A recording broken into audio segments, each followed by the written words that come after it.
I will never forget the way my grandfather's voice sliced through the warmth of that Christmas dinner. One moment, the chandelier glowed soft gold over the table. My parents were laughing too loudly, pretending everything in our family was perfect. And then he set his fork down, looked straight at me, and asked, "Emily, are you still living in the house I bought you?" The room froze. My breath caught halfway in my throat. I wasn't supposed to hear that question. I wasn't supposed to have a house. Slowly, with every pair of eyes drilling into me, I whispered, "Grandpa, I don't live in any house. I've never had one." My mother's wineglass slipped. My father's smile snapped like cheap plastic. And my grandfather, Walter Carter, a man who'd been gone for 10 years and suddenly returned like a winter storm, turned toward them with a stare that felt like judgment itself. In that moment, I knew something in our family had just cracked open. I hadn't wanted to come home that night. Christmas at the Carter house was never really about love or family. It was about performance, about my mother's perfectly curled hair, my father's booming laugh, the towering tree decorated like a department store window, and the illusion that the Carters were a flawless, enviable family. I parked 2 houses down, partly because I didn't want my dented 2008 hatchback ruining their aesthetic, mostly because I didn't want to walk through that front door feeling small again. Inside, everything sparkled. Crystal ornaments refracted the light. A string quartet version of Silent Night floated through the living room. Guests murmured compliments. My parents basked in every one. My mother spotted me first. "Emily," she said with that thin, polite smile, "you could have worn something more festive." I swallowed. Same script, every year. My father clapped my back too hard. "There she is, my hardworking girl." I hated how he said it, as if my long hours at my underpaying design firm were a failure to be teased, not a life I was desperately trying to build for myself. Then the doorbell rang. Everything stopped. My mother's face drained of color. My father's smile twitched. They exchanged a glance, fearful, startled, before my dad hurried to answer it. And when the door swung open, the entire room gasped. Because standing there, wearing a charcoal coat dusted with snow, leaning slightly on an ebony cane, all was my grandfather, Walter Carter, the man my parents swore hated family gatherings, the man they said didn't want to see us anymore, the billionaire everyone thought had cut ties and vanished. Yet he stepped inside as if he'd never left, and the first person his eyes found was me. "Emily," he whispered, voice trembling with something too soft to be anger. "My girl, look at you." And he pulled me into a hug so full, so genuine, so aching with affection, that for the first time in years, my parents looked genuinely terrified. Dinner should have been beautiful. The table was set with gold-rimmed china and red velvet napkins, candles flickering between crystal flutes. My parents kept smiling too wide, too forced, while sneaking glances at my grandfather as if he were a live grenade they were praying wouldn't roll in their direction. Grandpa Walter sat beside me, refusing the seat of honor at the head of the table and choosing mine instead. "It's been too long," he told me quietly as I poured him water. "I've missed every year I wasn't here." I didn't know what to say. For a man who vanished a decade ago, he sounded heartbreakingly sincere. Halfway through the meal, my mother lifted her wine and chirped, "So, Dad, how long are you in town? We would have cleaned up more if we knew you were visiting." He cut her off without even looking her way. His eyes were on me. "Emily," he said, voice gentle but carrying across the table, "are you still living in the house I bought you?" The moment the words left his mouth, the atmosphere snapped. Forks paused midair. The candles hissed. My heartbeat crashed into my ears. I blinked at him. "Grandpa, what house?" Dead silence. My mother's hand jerked, her wine sloshing over the rim. My father coughed, as if choking on something sharp. Grandpa leaned closer, brows furrowing. "The house I paid for 3 years ago. The one Richard and Elaine promised they purchased for you. The one they told me you loved." I laughed, but it wasn't a laugh. More like a sound ripped from shock. "Grandpa," I whispered, "I live in a 1-bedroom apartment with a leaking ceiling. I've never owned a house." He froze. Then he turned slowly, painfully toward my parents. My mother whispered, barely audible, "Dad, this isn't the right time." And then Grandpa Walter spoke, each word dropping like a stone. "Richard, Elaine, where is the money I sent for my granddaughter's home?" My father's smile collapsed. My mother went white, and I sat there, trembling, realizing this was the moment my entire life, everything I thought I knew, was about to be rewritten. My grandfather's voice echoed through the dining room, heavy enough to crush the air out of all of us. No one moved, no one breathed. Then he stood. At 78, his posture wasn't perfect anymore. But in that moment, he looked 10 feet tall. A man used to commanding boardrooms, fleets, empires. A man who built a billion-dollar logistics corporation from nothing and didn't tolerate liars. "Everyone, living room," he ordered. He didn't raise his voice. He didn't need to. My parents rose shakily. My mother's hands quivered so hard she nearly dropped her napkin. Guests exchanged looks, unsure whether to leave or pretend nothing was happening. But Grandpa walked straight past them, relying lightly on his cane, and settled on the leather sofa beneath the massive Christmas wreath. The fireplace crackled behind him, casting him in an almost judicial glow. I sat on the armchair closest to him. My parents sat opposite us, the guilty side of the room. Grandpa folded his hands. "Emily," he said softly, "tell me exactly where you live." I swallowed, glancing at my parents before speaking. "A studio apartment on 9th Street. The cheap one behind the laundromat. My ceiling leaks when it rains and the heat breaks every other week." My mother flinched as if I'd slapped her. He continued, voice steady. "And your job?" "I'm a junior designer at Lumen Interiors. Entry level. I'm barely covering groceries." My father muttered. "She's exaggerating." Silence. I stayed. Grandpa's tone sliced the room clean open. Dad shrank back. Grandpa turned to me again. "Have your parents ever mentioned anything about a house? A gift? Anything?" I shook my head. "Never." A tremor passed through his jaw, a storm building behind his eyes. Then he turned, slowly, toward my parents. "3 years ago," he began, "I wired you $400,000, earmarked specifically, explicitly for a modest starter home for Emily." My mother's lips parted. My father stared at the carpet. Grandpa continued, pulling his phone from his coat pocket. "I still have the messages you sent me." He tapped the screen, then read aloud, voice icy. "Thank you, Dad. Emily is settling into the new place and absolutely loves it. We'll send photos soon." My breath caught. Photos? New place? My parents had told him that? My father finally spoke, his voice strained, desperate. "Dad, we were going to buy it. But we needed time. Things got complicated." "Complicated?" Grandpa snapped. "You told me she'd moved in. You lied." Elaine's tears spilled. We didn't want her to waste it. Emily doesn't know how to manage property." "Enough." Grandpa rose from the sofa with a sharp crack of his cane hitting the floor. "Emily has been living in poverty while you, my own son and daughter-in-law, spent the money meant for her future." My mother sobbed. My father clenched his jaw, a silent, useless anger boiling there. And then Grandpa looked at me. His eyes softened. "I'm so sorry, Emily. I trusted them. I thought I was giving you a home." Something in my chest broke, something old and raw that I didn't even know was still there. Before I could speak, he turned back to my parents, voice like thunder contained. "Tomorrow morning, 9 a.m.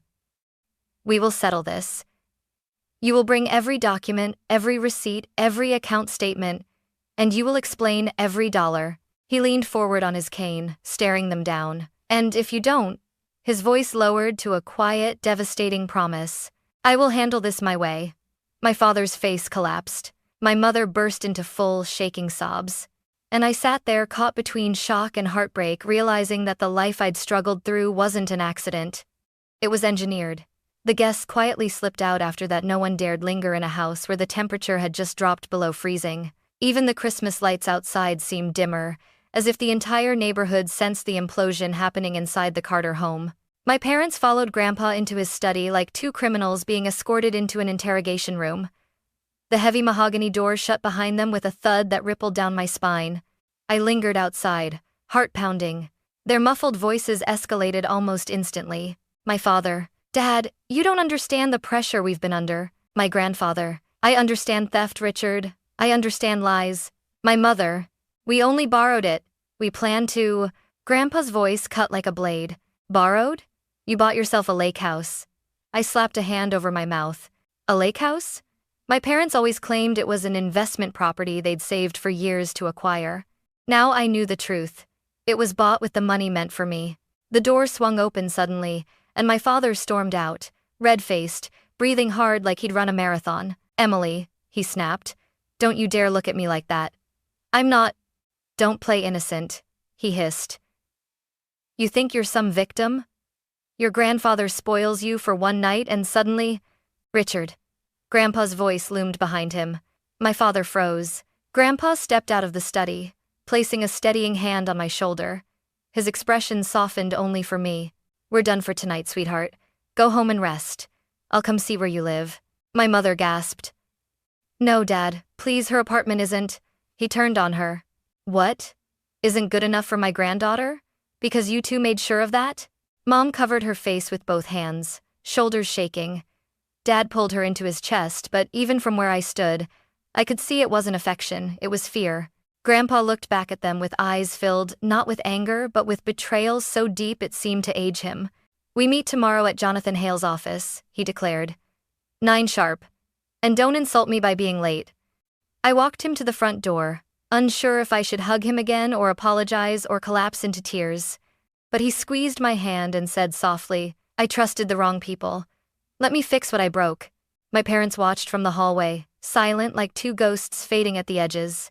When Grandpa stepped out into the cold night, his breath forming icy clouds, he paused and looked back at me. "Don't let their shame become yours, Emily." The door closed behind him, and for the first time in my life I saw the truth in my parents' eyes. They weren't devastated that they had hurt me. They were terrified that they had been caught. I barely slept. All night I replayed Grandpa's words, his shock, his disappointment, the way his voice cracked when he realized I'd been struggling alone. I kept expecting to wake up and find the entire evening had been a nightmare stitched together by exhaustion. But morning came, and the nightmare was still very, very real. At exactly 8:10 a.m., my phone buzzed. "Grandpa, Walter. Outside. Let me in." My chest tightened. I rushed down the rusted stairwell, my boots echoing against the peeling paint. When I pushed open the building's front door, I found Grandpa standing there in a charcoal coat, snowflakes settling into his silver hair. His eyes scanned the building slowly, taking in the cracked bricks, the flickering 3-apartment sign, the overflowing dumpster too close to the entrance. He whispered, barely audible, "They let you live here?" I swallowed. It's not that bad. But it was. And we both knew it. I led him up the stairs, avoiding the spot on the railing that broke off last week. When we reached my door, I hesitated. I had never felt so exposed. But Grandpa nodded gently. "Show me, Emily. I need to see." So I pushed the door open. The apartment looked exactly as it always did, small, suffocating, exhausted. But in front of my grandfather, it suddenly looked humiliating. A single pull-out bed that doubled as a sofa, a kitchenette with one burner broken, a patch of mold near the bathroom tile I'd tried scrubbing for months, the plastic Christmas tree from Dollar Mart, the bucket under the leak near the window. Grandpa stepped inside slowly, like he had walked into a crime scene. He touched the wall, ran his fingers over the peeling paint, then looked at my drafting table covered in sketches, textbooks, and instant noodle cups. "Emily?" His voice cracked. "You've been living like this?" I forced a smile. "It's temporary. Rent is cheap and I'm saving up." "Saving up?" His tone sharpened. "For what? Survival?" I didn't answer. Grandpa walked toward the window, staring at the duct-taped frame and the street below. His hands trembled on his cane out of anger, not age. Then he looked at me with eyes filled with a mixture of love and devastation. "I gave them money," he whispered. "Enough for a safe home, a decent life, a beginning." His voice rose. "And instead of giving that to you, they used it for themselves." My throat tightened. They thought I wasn't ready. He turned sharply. "Ready? Emily, you've been ready for everything life threw at you and you faced it alone." His voice broke. "Because they left you with nothing. That did it. The dam burst. Years of silence, shame, and pretending I was fine, I finally let it spill. I worked 2 jobs. I skipped meals. I patched the ceiling myself because the landlord didn't care. I paid my own tuition. They said I should learn responsibility, Grandpa." My voice cracked. I thought I deserved this. Grandpa's expression shattered. He stepped forward slowly, painfully, and pulled me into his arms. His coat smelled faintly of cedar and winter air. "Emily," he whispered into my hair, "you deserved love, not punishment." I clung to him, sobbing in a way I hadn't allowed myself to sob in years. When I finally stepped back, he wiped my tears with gentle thumbs. "Get your things," he said. "You're not spending another night in this place." I stared.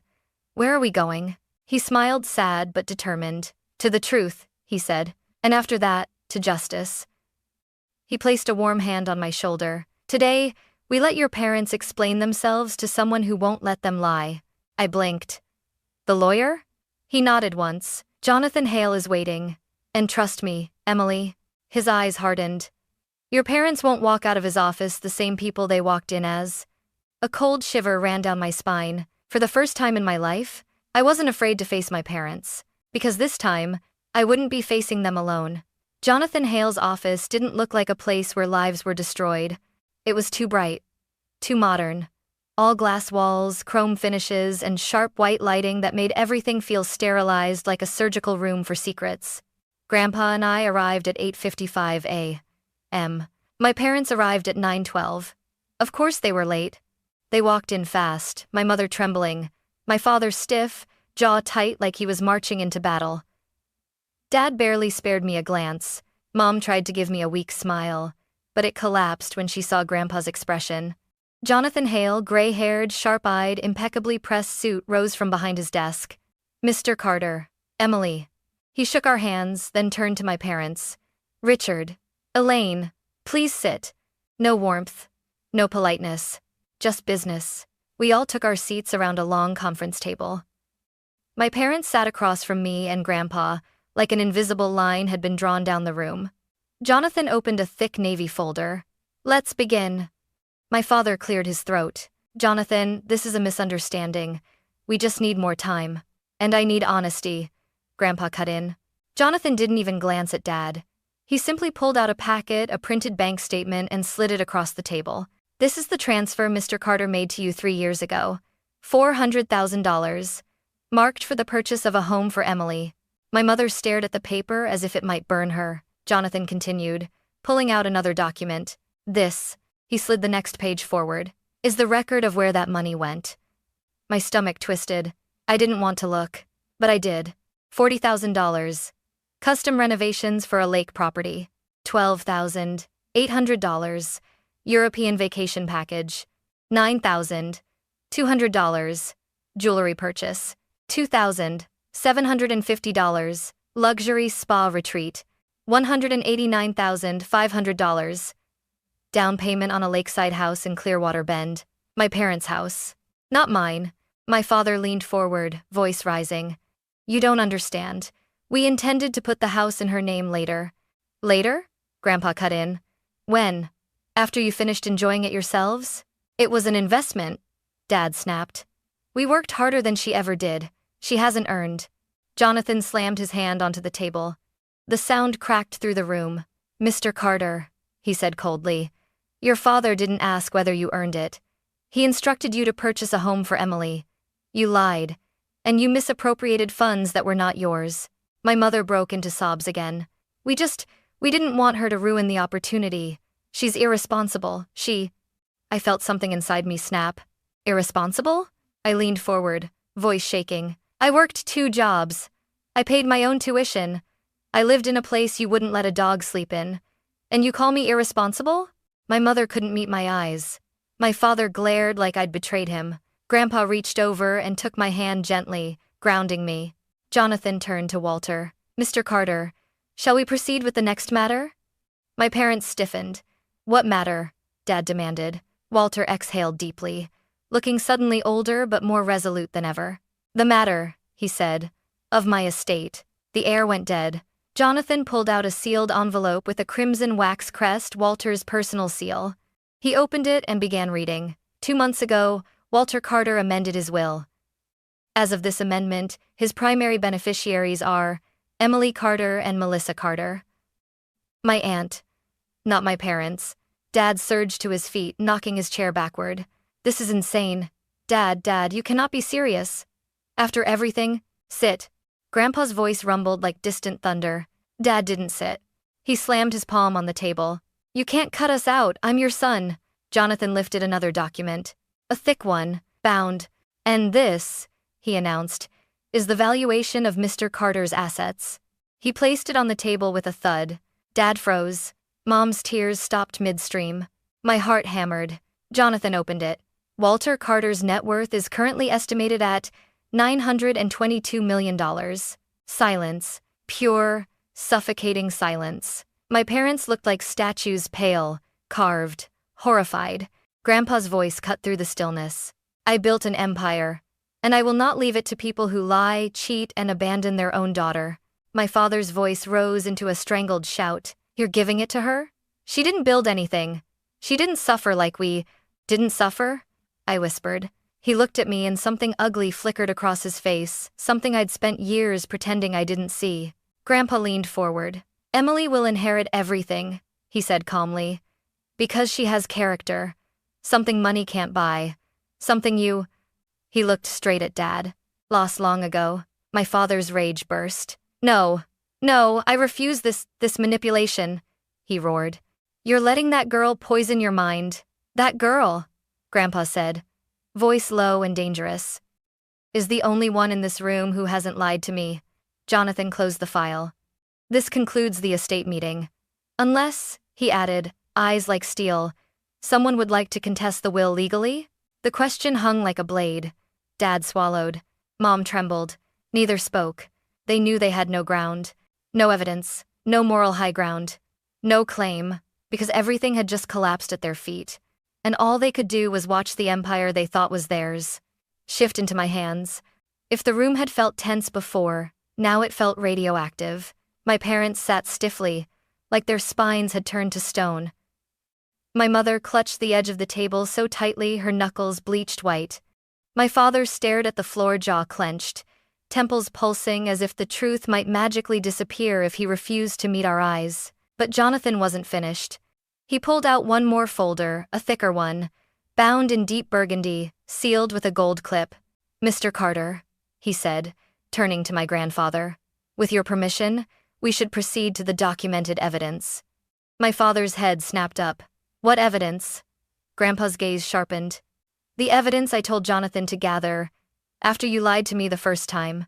Dad stood so abruptly, his chair screeched. You investigated us? Grandpa didn't blink. You lied about your daughter's home. You lied to my face. I needed to know if it was a one-time sin or a pattern. Jonathan slid the burgundy folder into the center of the table. Let's review, the lawyer said, voice crisp as glass breaking. Starting with the misuse of Emily's home funds, he opened the folder. Page 1. Down payment, Clearwater Bend Lake House, $189,500. Signed by Richard Carter. Dad swallowed hard. That wasn't misuse, you don't understand how. Jonathan lifted a hand. Next. Page 2. Invoice. Diamond Crescent Jewelers, $9,214. Recipient. Elaine Carter. Mom's face flushed scarlet. I was going to pay it back, I just... Next, Jonathan repeated. Page 3. Flight tickets. Rome, Paris, Barcelona, $12,800. 2 passengers. Richard and Elaine Carter. My stomach lurched. Dad slammed both palms on the table. That was our anniversary trip.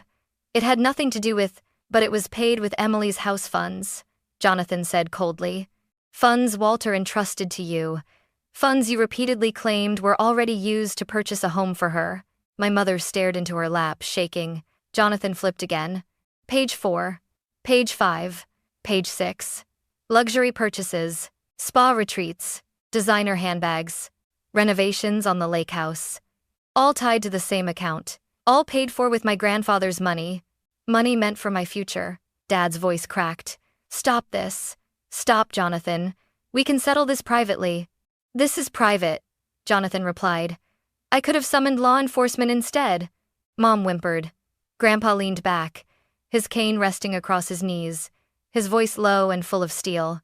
You both lived a life of comfort funded by money that belonged to my granddaughter. Emily patched leaks in her apartment ceiling while you stood on the deck of a lake house bought with her home. My mother broke, sobbing into her hands. Dad, please, we made mistakes, but we're still your family. Grandpa's lips pressed into a thin, trembling line. Family, he repeated softly, is not a shield you can hide behind when you've done wrong. Dad's fists balled. So that's it? He snarled. You're going to destroy your own son? Throw your entire legacy to someone who didn't earn it? Emily doesn't know how to handle money. She'll waste it. I stood. No trembling. No shrinking. Just clarity. Cold and sharp. Enough. Dad blinked. I stepped closer to him, close enough to smell his aftershave. The same one he wore when he took Mom to their fancy parties while I stayed home alone as a kid. You think I didn't earn anything? I asked quietly. You think I'm some naive little girl who doesn't understand responsibility? I pointed at the documents spread across the table. You misused $400,000 and lied for years. I worked 2 jobs to pay for things you could have helped with but didn't. I lived in a moldy, freezing apartment while you looked me in the eyes every holiday and pretended everything was normal. Dad's face twisted in rage.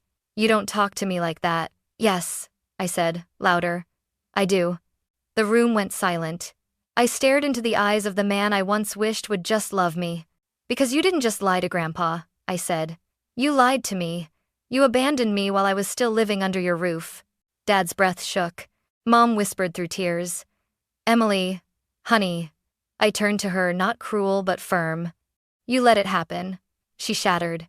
Grandpa's voice entered the silence, low but devastating. You betrayed your daughter, and you betrayed me. Dad opened his mouth, but Grandpa raised a hand. No more excuses. No more lies. Jonathan slid a final document across the table, a legal notice. Dad picked it up with trembling fingers. His face drained of color as he read. What is this? Jonathan answered calmly. Full transfer of the Clearwater Bend property to Emily Carter within 7 days. Failure to comply will result in formal charges: fraud, misappropriation, and breach of financial trust. Mom's jaw dropped. Charges? Dad, you wouldn't. I would, Grandpa said. He looked at them with eyes full of hurt, not hatred. The kind of pain that comes from loving someone who chose to be cruel. Dad staggered backward into his chair. Mom sobbed uncontrollably. Jonathan closed his folder. This meeting is concluded. Grandpa rose slowly. I stood beside him. My parents didn't move. Didn't speak. Didn't even breathe. The empire they thought would be theirs had turned to ash. And for the first time in my life, I walked out ahead of them. The cold outside felt different when I stepped out of Jonathan Hale's office. Sharper. Cleaner. Like the air you breathe after a storm breaks open the sky. Grandpa stood beside me, leaning slightly on his cane.